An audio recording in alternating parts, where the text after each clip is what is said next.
Whoa, how's everyone doing? Finishing lunch. Mhm. Yep. Good to see everyone. Anybody catch my live stream that I did this morning on the main channel? So apparently Kindle Vella is dead. Any of you that are who know what Kindle Vella is, it's a subscription based thing for serialized fiction. It's kind of an experiment. I kind of always had it in the back of my head that it was a experiment that Amazon was running, although they've been doing it now for like 3 years. Um, yeah, they're shutting it down, and gradually it'll be fully shut down by February. So that's kind of a shame for certain people. But if you want my take on that, feel free to go check out that live stream, especially the first like 20 minutes of it, because I start rambling after that. But um, all right, so let's get into it. Today's a fun day because today we're going to be talking about phase five and really digging deep into phase five. Um, well, today's going to be kind of the overview of everything we're going to cover in phase five. Um, the way I've structured the phases is we have phase one, which is create your reader magnet because that's an essential thing that we need. Um, Phase two is to create your email list and start building that email list. And that is actually part of the marketing, but it's part of the marketing that can begin before we get to the actual writing of the book. Because sometimes when you write your book and you release it, you want to release it to somebody. And so having at least a small email list before that even happens can be useful. And then phase three was writing the book. Phase four was publishing the book. And now we're phase five, which is marketing the book. Now, the problem I have with this whole thing is that there are so many different ways to market books. Okay. It's going to depend a little bit on your genre. It's going to depend a little bit on your own personal taste, the kind of things you enjoy doing. It's going to depend on, some of the information that people like myself will give you on like what we believe works and what doesn't. Um, there's just lots of different things, and I could not possibly go properly in depth on every single one. You will find people out there with like courses and memberships on almost every single one of these options. For instance, I know some people that have like a $2,000 a year accelerator program that they do for Kickstarter. And I know somebody who has a $2,000 program for direct selling. I know somebody that has a $500 course for Amazon ads and so on. And like, uh, I couldn't possibly try to compete with every single one of those people. So my goal for phase five is to present to you all of the different options and talk about their pros and cons so that you can then take that and explore further on your own. My other goal is to also try and map out what the low hanging fruit is, meaning the things that aren't too difficult to do. And for the effort to results ratio, uh, that effort to results ratio is pretty good, even if it's, something very small. So I'll point those out. I'll give you guys an introduction to every corner of book marketing that I know of, with guides on where to go after that. And and in the future, this won't be part of phase five, but in the future, I probably will go deeper on some of them, particularly the ones that I use and that I am making work. um, and I have a lot of experiments that are like half cooked right now, and as those experiments yield results, I will have a lot more info to say about certain things. Um, yeah, that's all I'll say about that right now because it's all very half cooked. So let's get into it, shall we? Feel free, as always, to put your questions in the chat, um, or to raise your little hand. Uh, at the bottom in your Zoom bar, you should see a icon that says reactions. You click on that, and you can select the little hand icon so you can raise your hand, and then I'll call on you. So let's go into it. Okay. All right. So some of you may recognize this from a YouTube video I did a little while back covering similar topics. We're going to kind of go through the same thing, obviously with a lot more detail and the ability to, stop me and ask questions and all of that. This is, you've probably seen these tier lists with S being the best, A being the next best, B, C, D, etc. And this is what I'm going to use to kind of introduce you to each of the different marketing avenues. We're going to cover most of them today, if not all of them, like all of the major big ones that people talk about and people use for marketing. We're going to talk about here. And I'll give you my thoughts on how worthwhile they are to learn and the type of person that might enjoy one or the other. Um, as always, just feel free to ask your questions down below. And we're going to go through these in basically alphabetical order. Mostly, I guess these aren't all in alphabetical order. It messed up the order for me when it uploaded here. Okay, well, we're just going to go in the order that it presents all of this stuff. Um, Pull it up. Make sure I have the chat available. There we go. Cool. All right. First one on this list is Amazon ads. So Amazon ads, let me see if I can zoom in a bit. Amazon ads can be very effective. And one of the reasons that they can be effective is the fact that people who see an Amazon ad are already on Amazon and therefore likely in a buying mood. And that's huge. Because a lot of the ads that we run into, namely BookBub ads, which I don't even have BookBub ads on here because they're so ineffective and difficult to get right, because the people that are seeing BookBub ads are people that want like free or 99 cents. And so it's so hard to make those kind of ads profitable, despite BookBub's best efforts. I'll explain BookBub in a second if you don't know what that is. But Amazon ads, people are in a mood to buy, and you don't necessarily have to make your have like a 99-cent discount on a book or anything like that. So for that reason, I put them here at the A tier. They are really useful. The only reason I wouldn't put them any higher is because sometimes it does take work to get your Amazon ads to be profitable. It also is not something I would recommend for most people unless you have several books out. Like if you only have one book, there are exceptions to this. If you have, say, a nonfiction book that is priced full price, like $9.99, on Amazon, which I actually have, I am currently running ads to a book just like that. I'm running ads to my 10,000 words an hour book, just a little bit here and there to keep sales keep sales steady.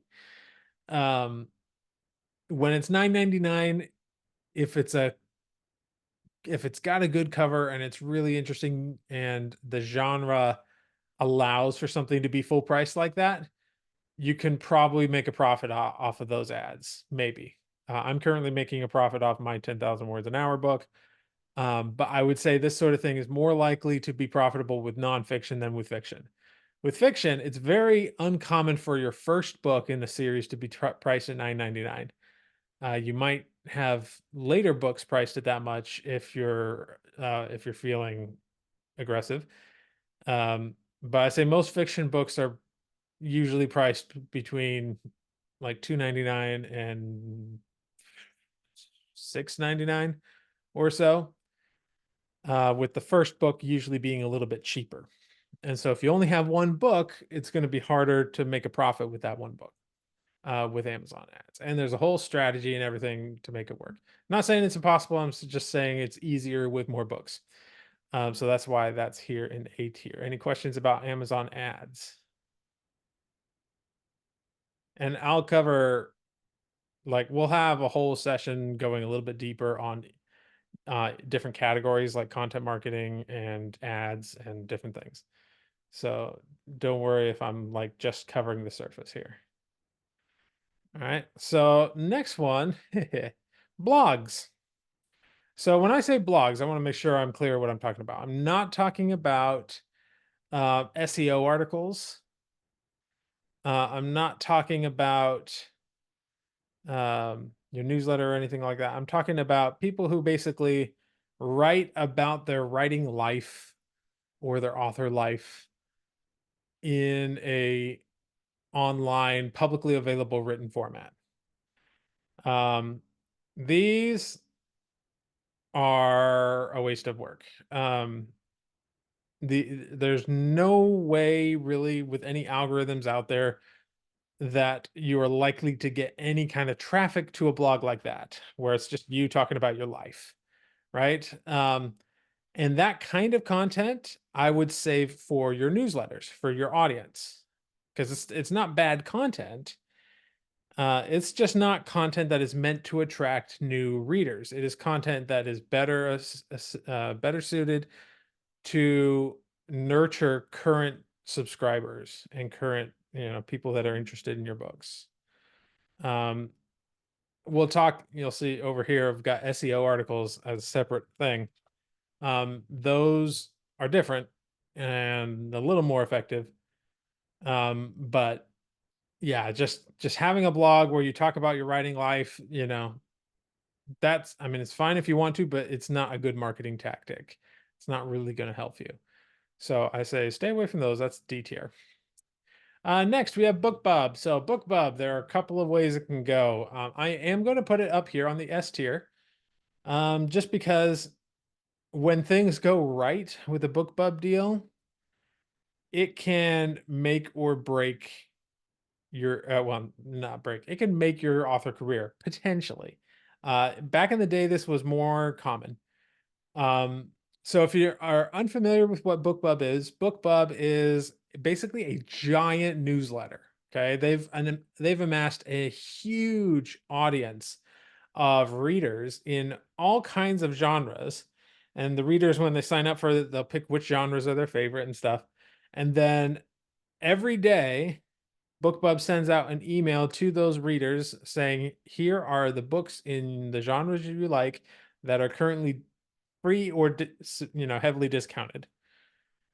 And their lists are so huge that you can sometimes get thousands of purchases from a BookBub deal. Now, that's why it's an S tier. There are such a thing. I already mentioned BookBub ads, where you can ask to get an ad in a BookBub newsletter. But as I already mentioned, those are extremely difficult to make profitable because the audience is, first of all, freebie seekers. BookBub will not work for reader magnets, Jane. They have to be available for sale on Amazon. Not just Amazon. They tend to favor books that are widely available. You can still apply if your book is only on Amazon. And I'll get into my strategy with BookBub here in a second. But no, you can't use it for reader magnets. I wish you could. There are, I think, other services that will do reader magnets, but this is definitely not one of them. So that's BookBub, and because it's so attractive, they are very difficult to get. I've applied many times for one of my books, and I actually just got one but the one I got was for international only. So that's basically like UK and Australia, I think, and maybe Canada. I'm not sure. Um, and it did not include the US. And the results are kind of lackluster. And that's what I've heard from a lot of authors, that the international ones, yeah, it's fine, but it can be, um, yeah, it's pretty lackluster, um, compared to the ones that include the US in it. It also costs money. We're talking like several $100s, if you get it. And usually it's enough to cover that. Um, I would say the international one that I got barely broke even. So but not to say even breaking even can sometimes be good, because if you get enough people buying your book, it can like trigger some algorithm things on Amazon's part. But let's just say BookBub is one of those things that if you get it, great, but don't count on getting it. Like, don't structure your strategy about it. The great thing about BookBub, though, is that you can apply with the same book every 90 days. And so this is one of those hanging fruit things that I would have in your strategy. Low hanging fruit is I would set up like an automated reminder that every 90 days it'll come back to you and say, um, send in an application to BookBub. And it's really quick too. Like, after you've done it the first time, it'll be there in their system, and you can it's basically just a couple of clicks to say, hey, I would like to submit this for another BookBub deal. And you'll know usually within a day or two, if it was accepted or not. Um, so that's something I definitely recommend doing. And if they say yes, then you might want to like scramble and um, get get a strategy around that, to do other things. Maybe combine it with some ads and stuff like that. And yes, that's correct, Jane. You don't pay until accepted. So you can apply as many times as you like with as many books as you like. Usually just book ones, right? Because why would you put a book two in there? Um, so until you get it, and you just pester them, and hope that you get it eventually. So that's BookBub. And I don't even have BookBub ads on here because they're not really helpful. You can always give them a try, but I wouldn't bother, unless you were trying to um, feed Amazon algorithm information about like what authors and stuff like your books. But that's still going to probably result in a loss for you. All right, that's BookBub. Really powerful when you can get it, but kind of hard to get. Do I have BookBub ads on my list? Oh yeah, I do. Well, might as well put these up here somewhere. I think I put them at C tier. Okay, yeah, I made these a little while ago, so um, yeah, so that's BookBub ads. They're not that helpful, and they require a little bit of extra design skill that you don't necessarily have to do with other ads. All right, let's move on. Goodreads. Goodreads, solid D tier. Um, some authors will tell you like that you definitely need to claim your book, like have an author profile on Goodreads and make sure your books are properly attached to that profile and everything. Personally, I think Goodreads is going the way of Kindle Vella, or they're going to um, they need to do something to it to revive it a little bit, because Amazon bought Goodreads a number of years ago, and ever since they've really done nothing with it. And it's always been very difficult to do basic, simple things like claim the books that you own on Amazon. Claim you have to like you have to contact someone at Goodreads to get it to happen, and like it's a royal pain. And frankly, it's not like it does nothing for you really. I've never really seen any significant benefit from trying to market on Goodreads, because Goodreads does have things like um, uh, book club groups and things like that. Um,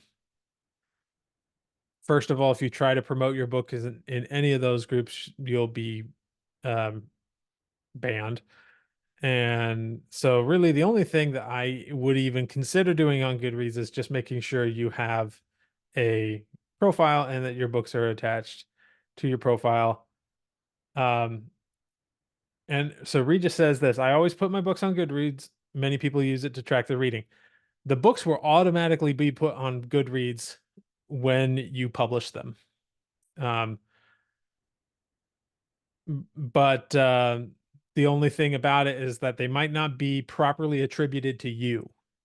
So what you can do is make sure that they are attributed to you, that they're all on your page, maybe that it's well organized. Because you're right, a lot of people use Goodreads to track the reading that they're doing, but there's not really a good way to promote them. So for a marketing purposes, it's not something I even spare any thought about. Okay. All right, direct selling. This is a big one, big topic. And so I'm only barely going to scratch the surface today, but this is an S tier one. Direct selling is the process of selling your book directly on your website to readers directly, obviously, right? But here's what that looks like. Usually, what happens is you drive ads to a landing page that you have created for your book. Your landing page can be a simple like Shopify page, or you can create a more elaborate landing page that is specifically designed to really get the readers enticed to buy your book or to buy a collection of books or whatever the thing is. And the Facebook, if you're using Facebook for your ads, will send you people, and if they buy, you get their email address and all of that, so you know who is your buyer. That is, in my opinion, the biggest advantage of direct selling is that you get the actual data of your customers. You get their email addresses, you might get their phone numbers. Heck, you might even get their addresses if you're like sending them uh, print copies of their books. Like you get a lot of information about these people that Amazon does not give us. And the email address, especially, is huge because if you want an aggressive way to grow your email list, all you need to do is sell direct. That's actually going to be one of the fastest ways to grow a quality email list is to sell direct. Because anytime you make a sale, you get an email. And then those people are buyers and are if they bought once, they're much more likely to buy again. And so direct sales is very powerful for that reason. You also get more money. Um, like through selling direct, you get usually like between 90 and 95%, depending on which payment processor you're using. Because every payment processor will take a small percentage. I think Stripe is like 5%, maybe 3%. I don't know. Uh, it's what Shopify uses. So yeah, it's a big topic and requires a good deal of setup. It also requires a decent backlist. I would definitely not even try it until you had at least 3 books. Although honestly, I would wait until you had at least like 10 books before really trying direct selling because it requires a little bit more business savviness. It requires work and a lot more money too because you're going to be spending ads, and if your ads aren't immediately profitable, you might be wasting ads. Well, waste is the wrong word because you're learning things, but when you're just starting out, you might be spending a lot in ads and not making a full return back. And you have to sink a lot of that cost until you can get your ads to a place where they're profitable. And then once they're profitable, you can just crank them up and just start printing money. But yeah, that there's more risk involved, but there's significant more reward with direct sales. And so that's what I have to say about that. Any questions about that? Oh yes. How about direct sales through Square? So Square, if yeah, for those of you who don't know, is a payment processor. So I'm assuming this is for like in-person direct sales. Um, And yeah, you can. I have a whole nother category for that somewhere.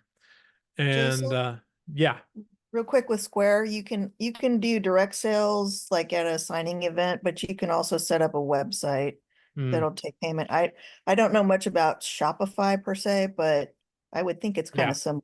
it's probably similar. Shopify is by far the most recommended way of doing direct sales at the moment. Pretty much everybody I've talked to who is having success is using Shopify. And there was also a survey that Kindlepreneur put out a little while ago that basically proved with data that the successful people were using Shopify. So it's the one I would recommend. Um, it's basically creating your own Amazon store. Um, you create a website with Shopify, and it will. It's not necessarily the most intuitive thing, unfortunately. I have used it, but there isn't really a better option. That's why the courses that teach direct selling are like insanely expensive because it's actually quite a bit of technical steps that you have to walk through. Yeah, and the good courses out there will walk you through it just fine, as long as you're willing to pay close attention and do all the work. But um, it's not for the faint of heart, but very profitable. Um, and then your other question, Jane, was about fulfillment. Do you fulfill the orders or do they drop ship? So this depends. There's actually some people will have like a warehouse, or will actually, and this is we're talking print books here. So ebooks is basically the same as on Amazon. You just sell the ebook through Shopify, and you can set it up so that the ebook is automatically delivered to them. And you can even also set it up through, like, you can get it to connect with a service like BookFunnel. So all of that will be automated. Um, with print books, there's a couple of ways you can do it. You could, there are people that will just ship it from their house. Personally, ain't nobody got time for that, basically. But it depends. Like, I know a guy who will create a special edition version of his book. He'll like take the book and he'll recover it himself, like by hand. He'll like paint the edges and it does all this cool stuff, and it comes in like a little treasure box type thing, and he charges like $150 for it. Um, but that's like hand done, and so that he has to sell himself, um, and ship it out himself. Thankfully, especially if you're using Shopify, there are a couple of different services that will integrate with Shopify and make it easy to do print books. The two that you're most likely to hear about are Lulu and Book Vault. Okay, so of those two, Book Vault is my favorite because they got lots of cool stuff going on.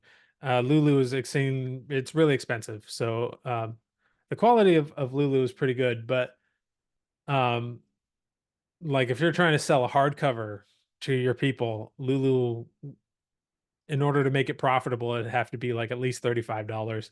And even then, you're not going to make much of a profit from that. So, like, that's just expensive. Um, and Book Vault is a lot more reasonable, a lot closer to what Amazon would charge for a similar product.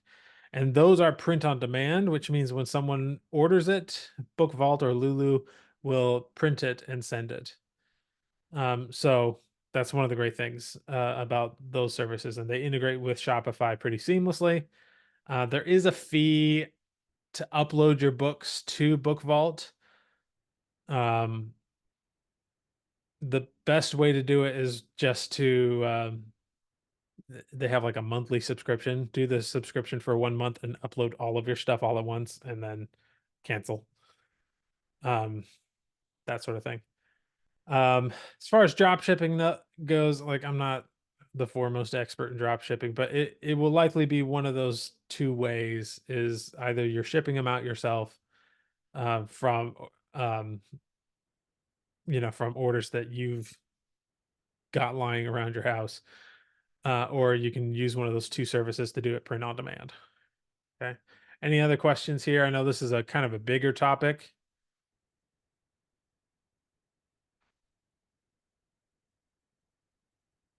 Cool. I need like some water. All right, next one.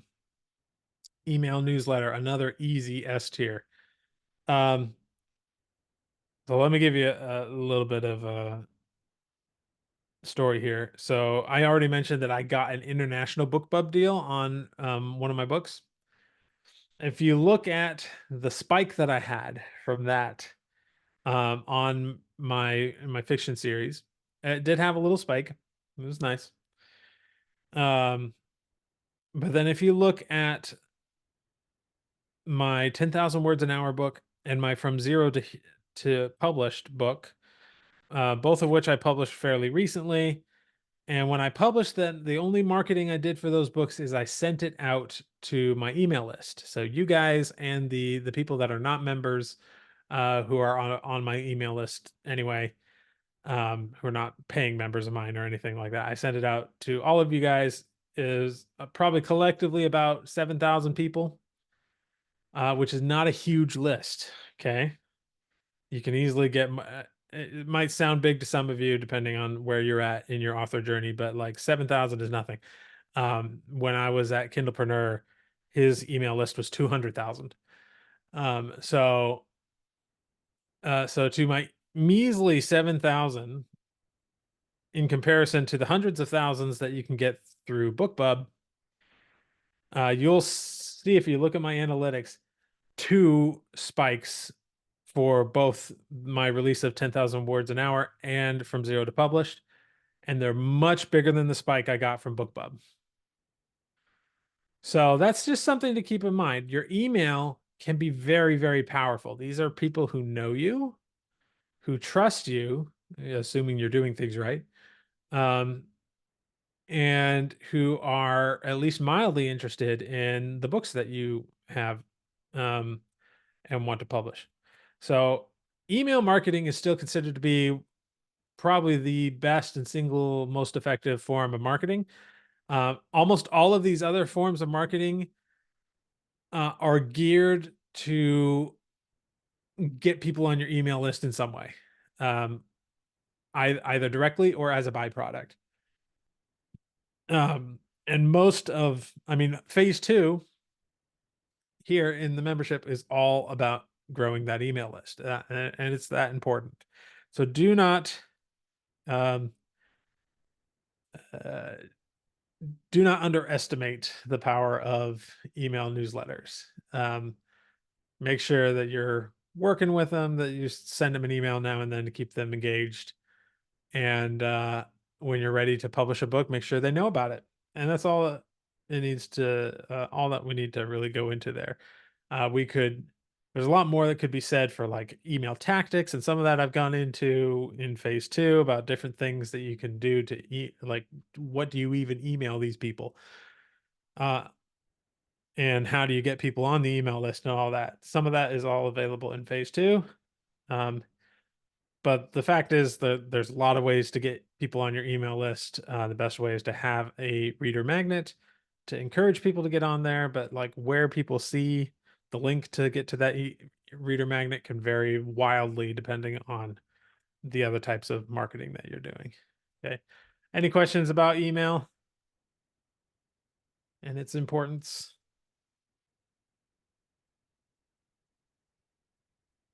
Cool. All right. Another favorite of mine, I may be biased, is YouTube. So YouTube is one of the most technically difficult options on this list. But and again, I'm a little biased here, but I actually believe pretty strongly that YouTube is one of, if not the most effective way to grow an audience. Um, some of these might give it a run for their money, but like my experience with YouTube is that the people that come from YouTube are very engaged. And to a certain extent, all of you know that because pretty much everybody in this membership event found me from the YouTube videos, right?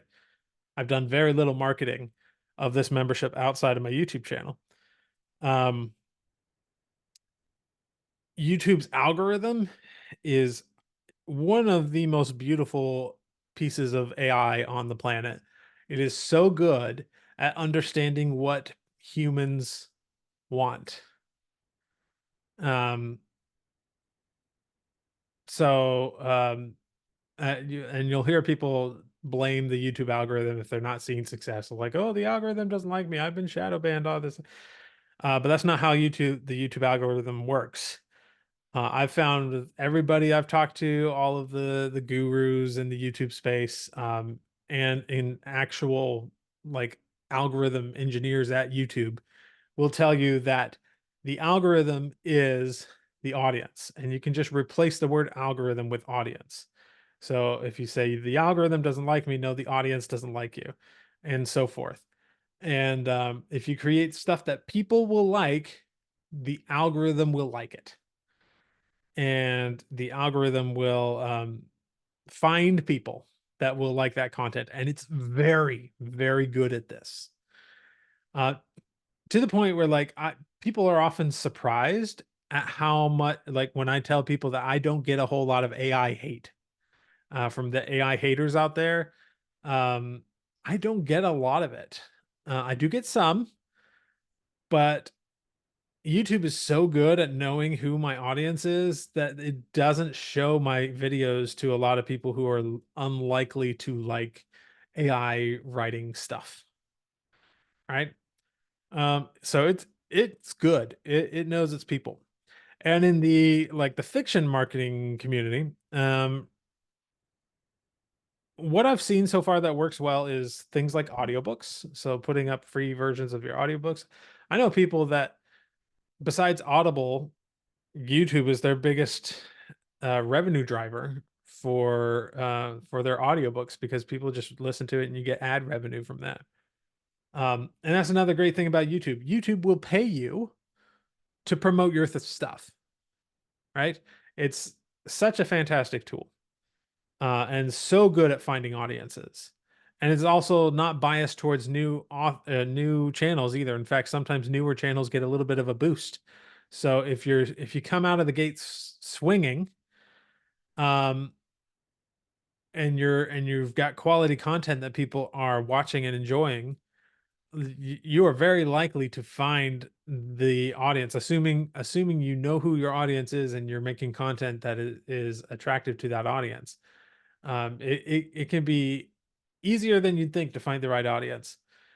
Um, and Jane has the question: do you do free samples of your books or whole books? I would do whole books. That's what I see working right now.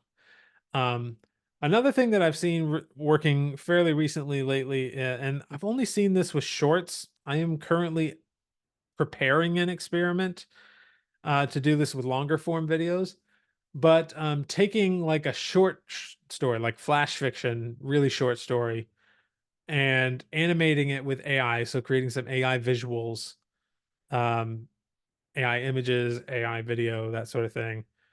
And usually it's an AI narrator too, and they'll put these little shorts together. And I've seen it working most in like horror genres, but I'm sure it could work for other genres as well. Um, and doing that like an animated little short story, and I've seen it working for shorts. I don't know if it will work for long fiction, but I am preparing an experiment to try. Um, and this is one of those things I kind of referenced earlier.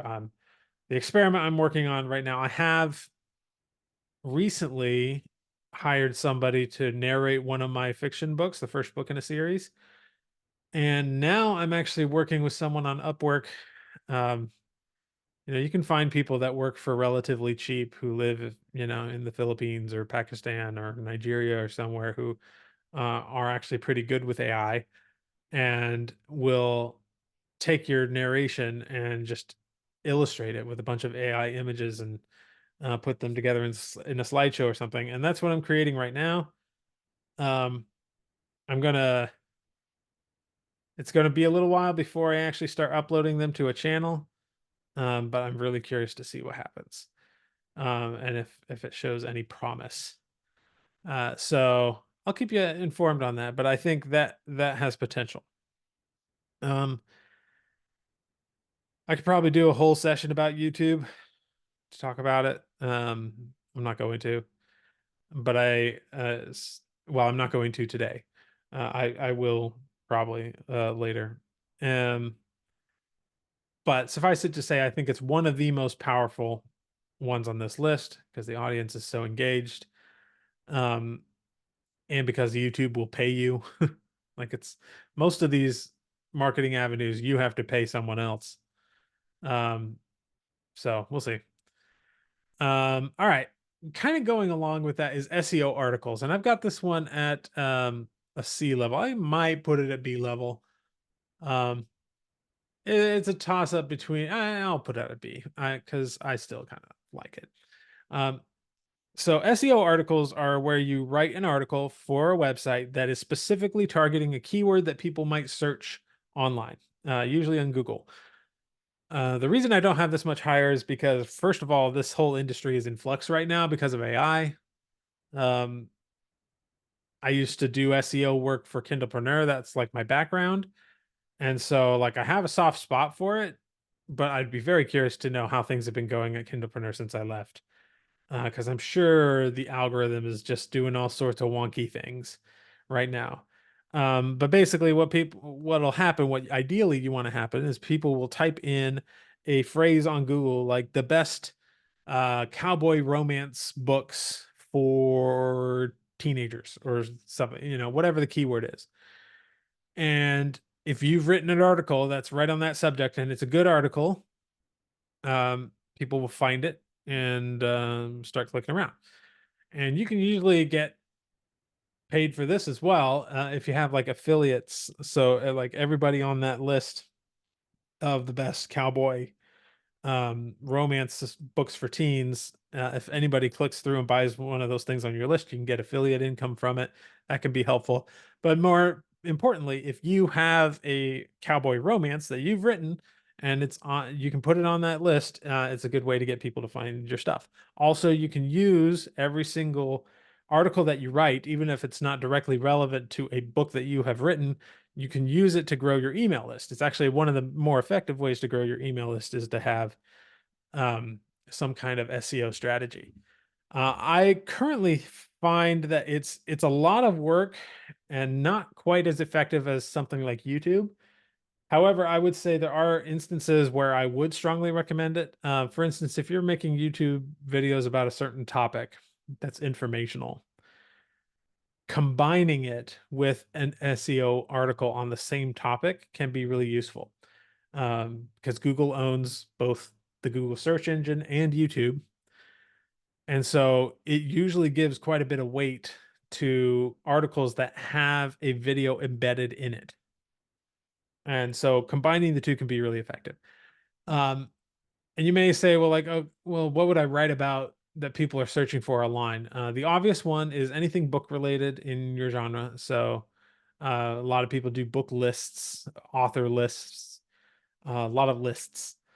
I would also point out that for every fiction genre, there are a handful of related nonfiction topics, and finding one or two of those to focus on. Like if you write fantasy, you could have a blog where you're talking about swords, or medieval weaponry and armor, or castles, or there are a lot of different things that you could go with. I have some mythology books and books based on the Arthurian legends and stuff like that. And so I have a website called mythbank.com where I've written articles about mythology. And I hope to be able to expand on that site too soon. I'm unfortunately unable to put much work into it myself, but I'm hoping at some point, like once I get my fiction business part of my business rolling, that I can maybe hire some people and expand that as well. Um, but that's SEO articles. You're basically just creating a database of helpful information online and hoping that the people that come to see that helpful information will see, oh, look, this person has a free book that they're offering to get on their email list. And then You can get people on your email list that way. Okay. Um, Kickstarter. Um, I've never used Kickstarter, but I hear very good things. It kind of exploded onto the author scene because Brandon Sanderson had a massively successful Kickstarter that came in at like somewhere around 40 million, a little more than $40 million. Now, of course, not all of us are Brandon Sanderson, but from other examples that I've seen, it seems like a lot of authors are able to get a disproportionate amount of sales through Kickstarter. So if you sell on Kickstarter, um, let me just explain how that works. It's basically like direct sales as a pre-order. Okay. So if you have a book that you are pre-ordering, you're prepping it, um, and you say, "Hey, we wanna run a Kickstarter for this," and so you run the Kickstarter and you promote it while the Kickstarter is running, so you can get to your goals. And then people sign up for it, and when people sign up for it, just like with direct sales, you get their email addresses, often their addresses, and other information, just like direct sales, and then you fulfill it. Okay, this is useful, particularly for print runs. So sometimes if you're not doing print on demand for your print books, you don't want to over order the number of books that you need to send people books. And so you say, well, I don't know if I need 100 or 1,000. Well, you can run a Kickstarter, and by the end of the Kickstarter, you'll know how many people ordered the book, and so you can order enough books to cover that. So it's useful for that, and for that reason, it's commonly used by people who write like graphic novels and comic books. It's very common to see those on Kickstarter. It's common for special edition versions of your book that might be useful. But as I said, it is essentially just a pre-order for a book that's done in a direct selling way. Uh, the only reason I haven't tried it myself is because I like slow and steady marketing. I would rather create YouTube videos and um, get steady sales from each video that I do, then I would like to just really push a huge Kickstarter launch. Because when you launch a Kickstarter, you have to promote the heck out of it. Okay. It requires a lot of hustle, and I'm just not a hustle kind of guy myself. It's not my favorite way to do things. Um, so that's why I haven't used it, but I know people who are massively successful with Kickstarter. Um, nobody's outsold Brandon Sanderson yet, but that's understandable since he literally broke the record for Kickstarter, any Kickstarter of all time, not just in the book niche, but in any niche on Kickstarter. He uh, he broke it. So don't feel bad if you don't make 40 million, but you can still make a decent amount on Kickstarter if you know what you're doing there. And that's another one where I would probably recommend checking out a few books or courses from people who have been successful with Kickstarter and then just trying to do things exactly like they tell you. All right. So that's Kickstarter. All right. Got two here: Facebook traffic ads and Facebook sales ads. Why do I differentiate between these two? Well, when you are creating ads on Facebook, if you are selling direct, you can create what we call a sales ad. And a sales ad will basically um, it'll go to people who are already likely to buy. Facebook knows people so well that they know who are the buyers. And so Facebook will present it to people who are more likely to buy. And then if they go to your page and then they buy your book from Shopify or wherever you're selling the book, um, because of the way these ads are set up, it will inform Facebook that this person bought your book. And over time, it will get a more established profile of the type of people that like to buy your books, and it'll start showing your ads to more people who are likely to buy your books. And it can be a virtuous cycle in that sense.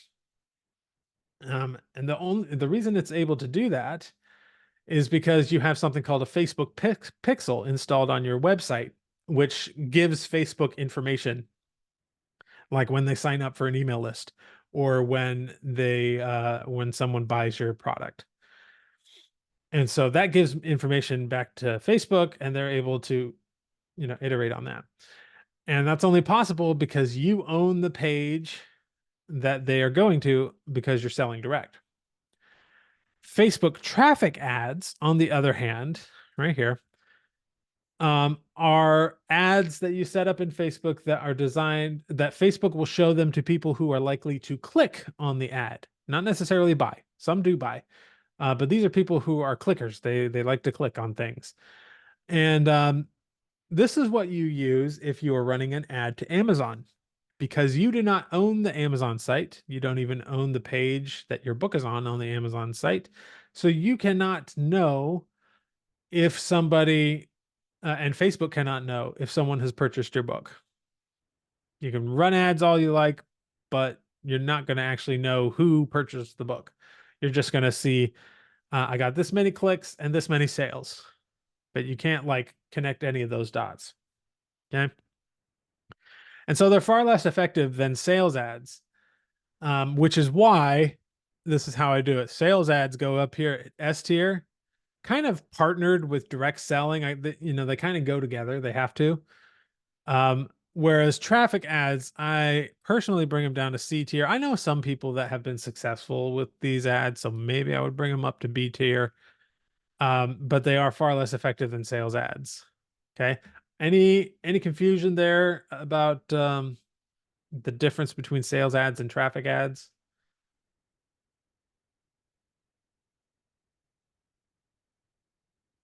Okay. Well, in that case, I will keep going. All right. Next one here. Newsletter swaps. So this one we've already talked about in phase 2 because it's one of those things that I give you. It's one of those low-hanging fruit to get more people onto your email list. Basically, the way it works is you go to an author and you say, "Hey, I would like to promote your book and support you. Um, and in exchange, could you promote my book to your audience?" And you want to make sure that the author is in a similar genre, similar niche to you, and so forth. Um, and you can do this for both sales and for reader magnets. So I will often do this for reader magnets because I'll say, "Hey, can you promote my book?" And they'll promote it, and it'll be one of those free books that people come to and they have to join my email list. And so I use that quite frequently for building the email list. But you can also do it for a book that's available for sale. You can just go to a bunch of people. When I launched my very first book series, I found like 20, 30 some authors, um, and reached out individually and said, "Hey, could you help me with this launch?" I didn't have a huge email list back then, but I was able to get uh, quite a number to agree to it, and that actually helped a lot with my initial launch. It's not as effective as it used to be, like a lot of these, honestly, for being clear. Um, but it is, especially when you're starting out, probably the cheapest and therefore most best bang for your buck form of marketing that you can do at the early stage, especially if you have no budget. It's definitely falls into the low hanging fruit category for that.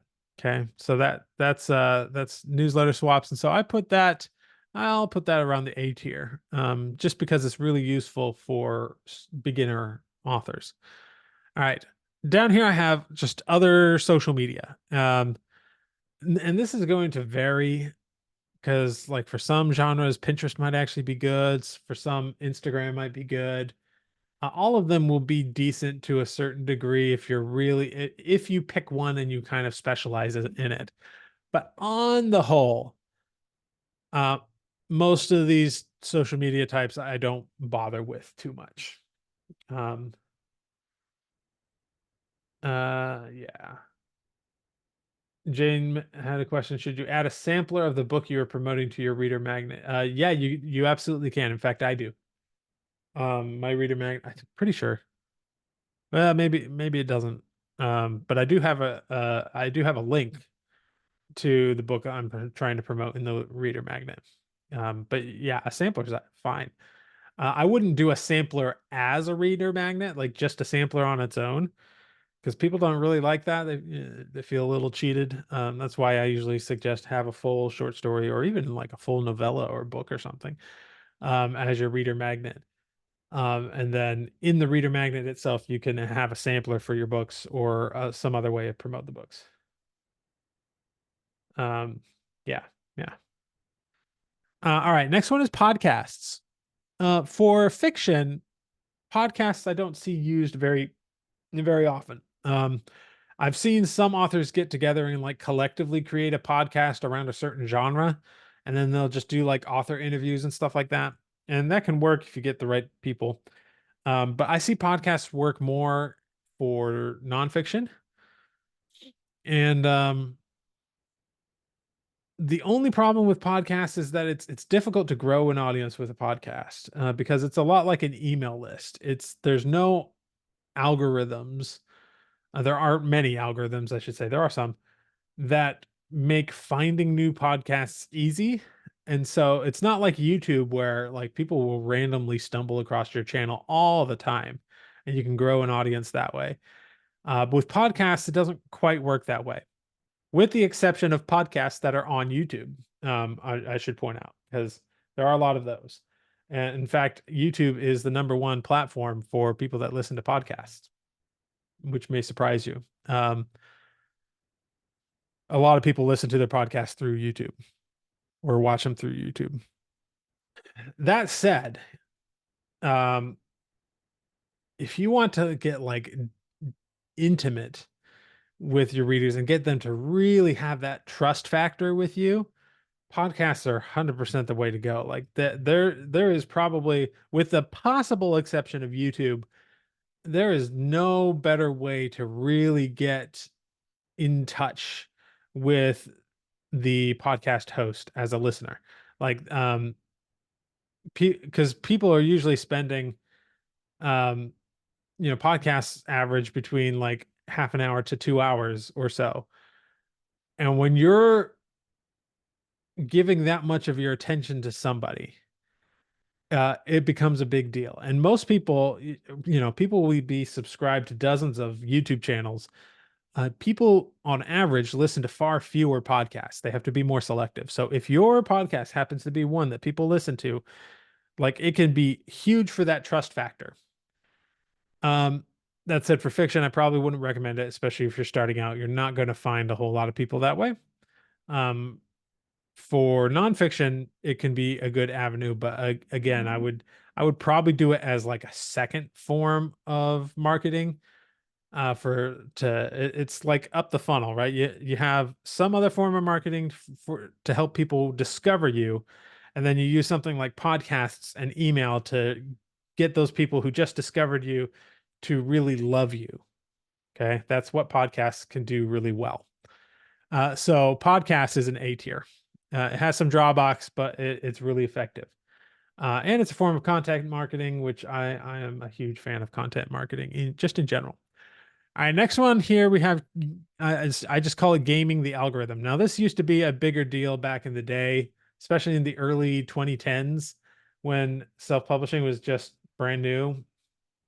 It is less effective to try and game the algorithm these days, but it is something that you probably want to have in the back of your mind, um, and understand a few key ways that the Amazon algorithm works. And I am specifically talking about the Amazon algorithm here. All of the other sites, places where you would sell your book, are not really as important.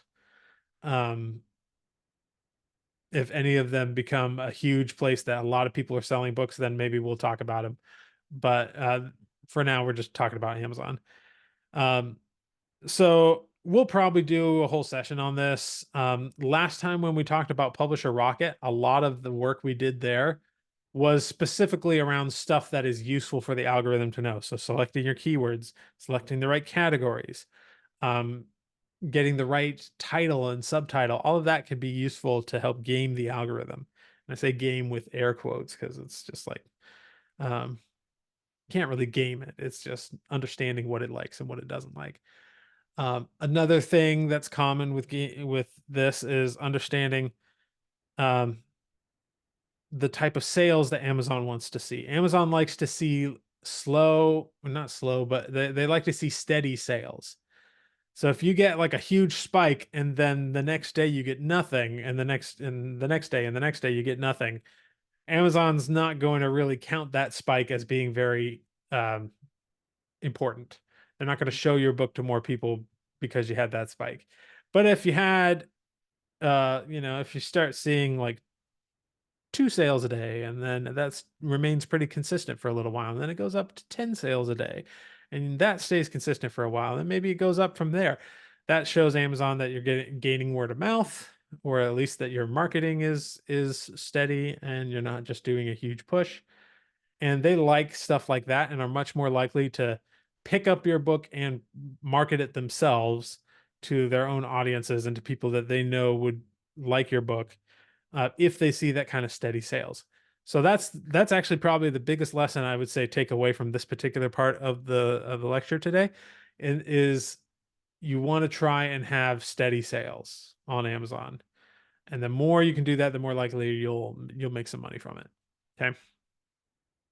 Uh, TikTok slash shorts. Okay, this is another A tier one. I might almost put it at S tier, just for not from personal experience, but just from what I've seen other people do. And with some of the experiments I've got coming up, I'll be doing a lot of shorts.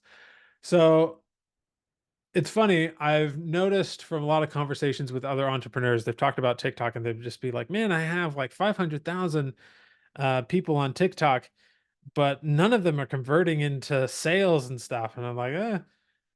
So in the entrepreneurship world, TikTok isn't very fashionable. But I think there's a big exception for the book industry because book talk, as it's commonly called, is like a whole subculture of TikTok and has been responsible for many books just going viral and becoming huge bestsellers. You've probably been in a bookstore and seen a shelf where it says like book talk books or something like that. They will literally like this has had a industry-wide effect, like big enough that not just indie authors, but traditional publishers are taking notice of how books are taking off on TikTok.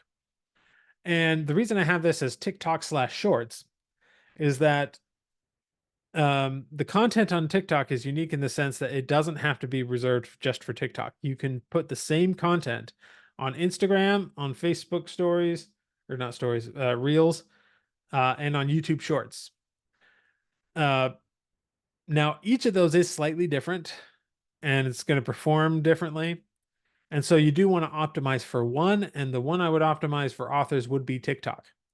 Uh, But if you're producing a lot of video content, short form video content for TikTok, you might as well also put it on Instagram, Facebook, and YouTube, right? But TikTok is probably going to where you're going to want to have most of your focus if you're doing TikTok. Advantages to TikTok. It does seem to be a good way to sell books. You can get a lot of people interested in your books that way.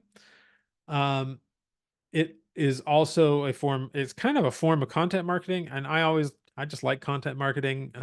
So it's a little bit like YouTube in that sense, but you don't have to spend as much time on it because they're just short videos, right?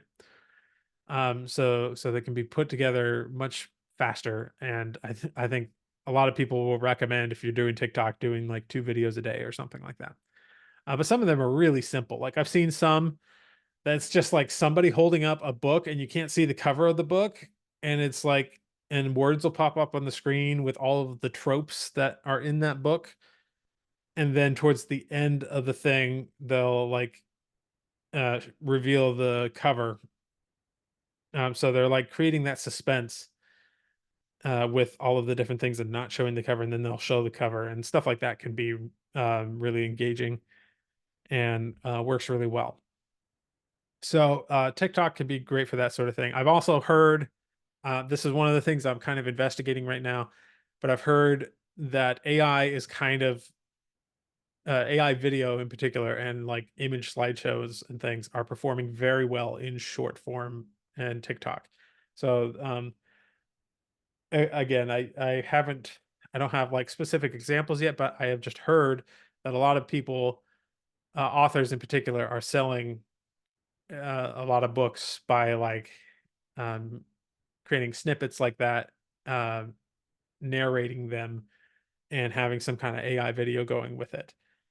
So stuff like that I think can be really helpful, and especially in the world of AI. So that might be something that some of you. It's something I'm looking into, and we'll keep you informed. Okay. Um, Group promotions. So I have this one at B tier.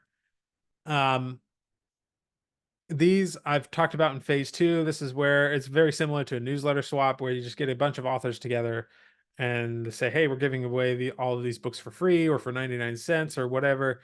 And then you all just collectively you put all your books on a single page and then you all promote that page. Basically, that's a group promotion. Pretty simple. I've already walked you through how to set those up in phase two. So go ahead and reference that if you need to. Book trailers. Generally, I put this at C tier. They haven't been very effective in the past. They are becoming, they are having like a type of renaissance right now thanks to AI. Um, you can create some really cool things, and in a way, some of the content that's going on TikTok is just like a whole bunch of little book trailers. So I'm not saying it's um, not effective, but the idea behind a book trailer, um, as we think of it or used to think of it, they're not going to increase the likelihood that your book's going to succeed, um, at least not by much. Now, if you're creating like 1 minute videos for TikTok that are kind of like mini book trailers for your book, like I think that can be effective, but that's kind of a different thing. Uh, Thankfully, AI makes both of them much simpler now, so there's a lot less barrier to entry. So you're absolutely welcome to try making some book trailers and try things out, but just having one, promoting it to your email list and stuff like that, yeah, it might be cool, but it's not really going to move the needle that much. Okay. Um, all right, this is conventions. I would put this at B tier. I used to put this at C tier. So this is where you like go to a convention or like a farmer's market or some kind of in-person event, and you sell your book there. Um, from in terms of selling the massive amount of quantity of your book as possible, this is not the best way to go because you can only sell as many as you can like talk to people about. Um, uh, and that's always going to be less effective than the techniques that are one to many, like YouTube or TikTok, where you can potentially get tons and tons of people, or your email marketing, where you can send out an email to thousands of people potentially. Um, Whereas at a convention, you might talk to a couple hundred at most, and you might close, I don't know, 50 books or something like that. Um, that said, every from the authors that I've seen do this, they're usually more extroverted authors, so that's another thing to keep in mind. But if you are extroverted, or you just long for that human interaction, and you don't want to just be sitting behind your desk doing marketing all day, which can get lonely. I've heard conventions can be really fun in that sense, and that's the reason I leave it where it is at the level that it is because everyone I've heard from that does it regularly just loves doing it. They just find it to be a lot of fun. Um, and you get to get out and all this stuff. And so, depending on your personality, it might be something you like, but it might also be something you would absolutely dread doing. In which case, don't do it. I'm going to be doing it for the first time in Vegas in a couple weeks. So I will let you know how it goes for me. I am a little bit more extroverted, so I think I will like it. But I also just can't like kick the idea that I'm like I could just send out an email and get so much more sales from it. But yeah, it depends. Uh so that's conventions.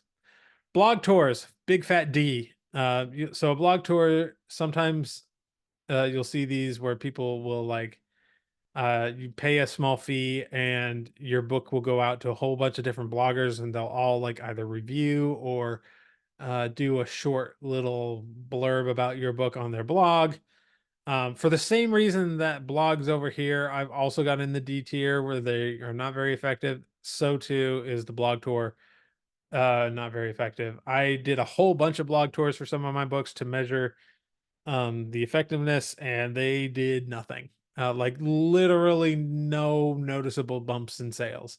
So I just do not recommend them at all. I'm sure somewhere there's someone who got benefit out of it, or there's a blog tour that is actually beneficial. Um, but in my personal experience, I've never seen anyone have major success from a blog tour. So avoid those. They're like, I would almost go so far as to say they're borderline scammy. Um, so yeah. All right, in-person launches. I'm gonna put this at C tier. This is very similar to conventions in the sense that these are fun to do, but aren't necessarily going to help you.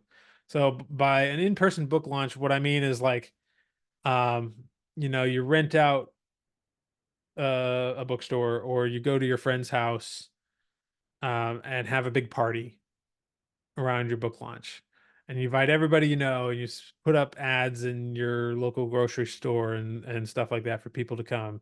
And you sign books and you do things. It's fun.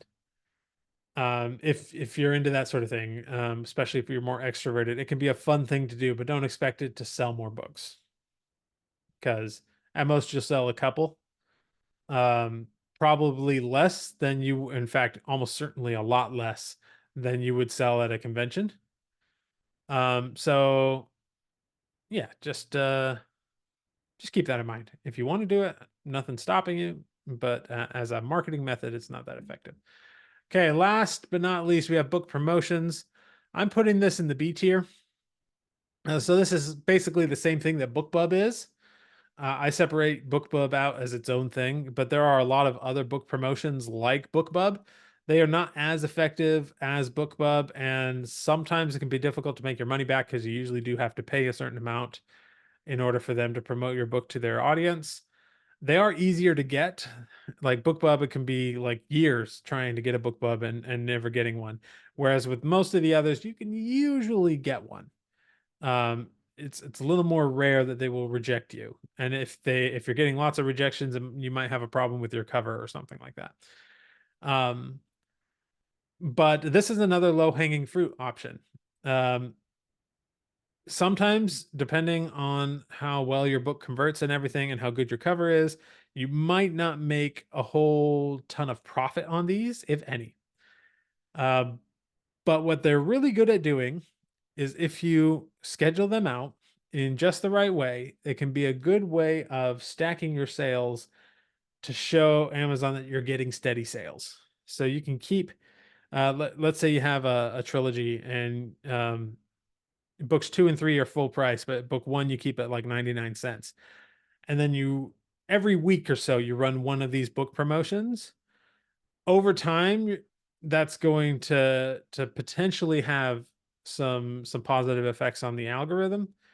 Um, but it just depends. What you have to do is make sure you're tracking your data for this. Look at how many clicks you get from each book promotion. Look at how many people bought your book on those days. Um, Great question, James. She asked, "What are some good places to find book promos?" I will. I do not have my list handy. I do have a list.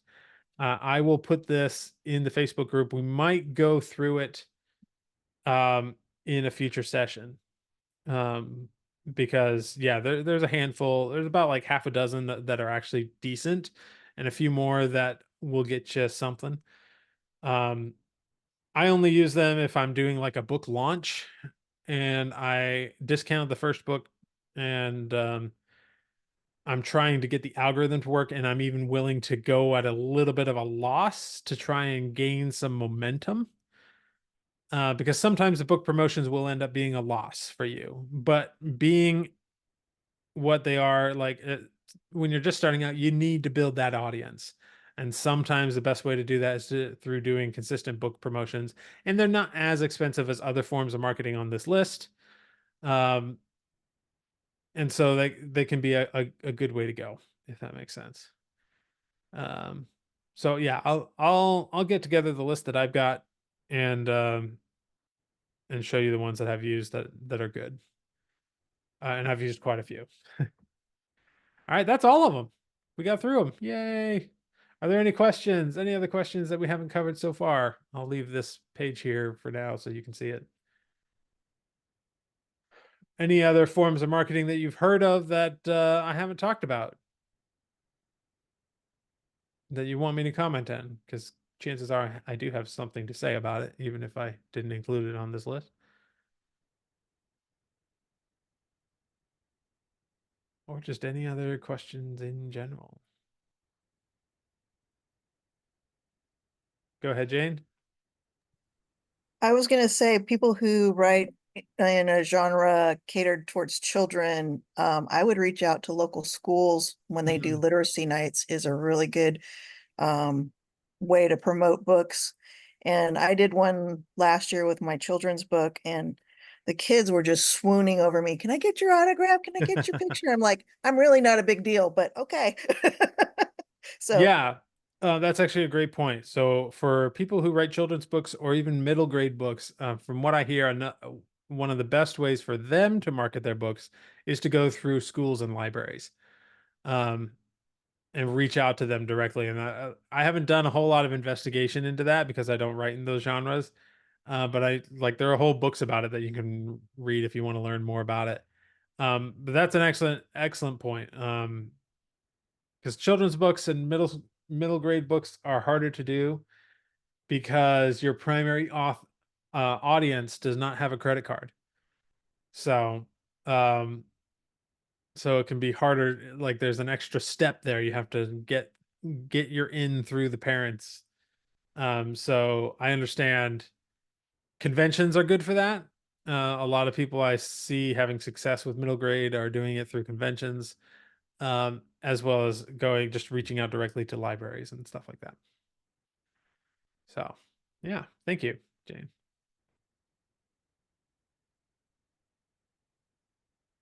Any other questions?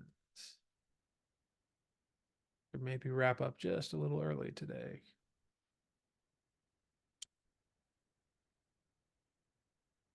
Um, so as a heads up, next week we'll do our normal uh huddle, but the week after that I will actually be in Las Vegas for the Author Nation convention. If any of you are going to be there, I will send out some information about a meetup. There will be a meetup happening for AI people. Um, and I'll be sure to let you guys know if you're going to that, where that's going to be. Yeah, the FFA folks are doing a meetup. We're basically like teaming up for that, basically. Um, because I'll be at that, and I know Pseudoright's doing a meetup too. I'll be at that. So anyway, that's happening week after next. I'm also considering so next week's huddle will just be another normal phase 5 huddle like we've been doing. Um I'm curious if you guys would indulge me if we did a second huddle next week. Um but the second one would be basically if you would allow me to give you my presentation that I'm going to be giving at Author Nation. Um it's not necessarily geared for people like you who already have a handle on AI. It's geared a little bit more for the people who are on the fence about AI, which is why I'm not doing it as like our main huddle next week. But if you would be interested, I could do a second huddle, and that would give me also a chance to practice the presentation a little bit. Would you guys be okay with that? Cool. I see a thumbs up. Um, cool. Then next week I will let you know when that's going to happen. Probably like Friday or Thursday or Friday, of next week, so I can get in a good practice session of that, and um, and that'll be in addition to our regular huddle, which will be on Tuesday at the normal time. Cool.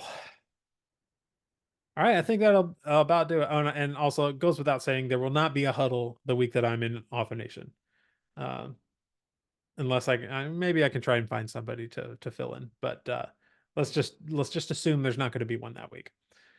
Cool, awesome, you guys. Thank you so much for being here today, and I will see you next week.